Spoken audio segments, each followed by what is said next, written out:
आजचा आपला विषयच हा आहे, की सकाळी उठल्यानंतर आपण कोणत्या गोष्टी केल्यानंतर आपलं आरोग्य चांगलं राहील ते. आपल्या शरीरामध्ये त्रिदोष असतात, ते संतुलित कसे राहतील, हे आपण आजच्या व्हिडिओमध्ये पाहणार आहोत.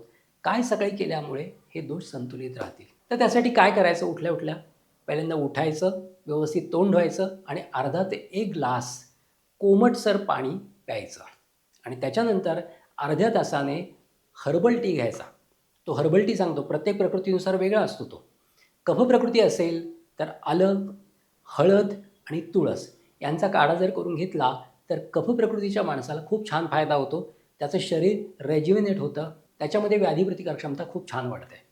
त्याच्यानंतर जर तुमची वात प्रकृती असेल, तर केवळ आल्याचा काढा जरी घेतला, तरी त्याचा चांगला फायदा होतो.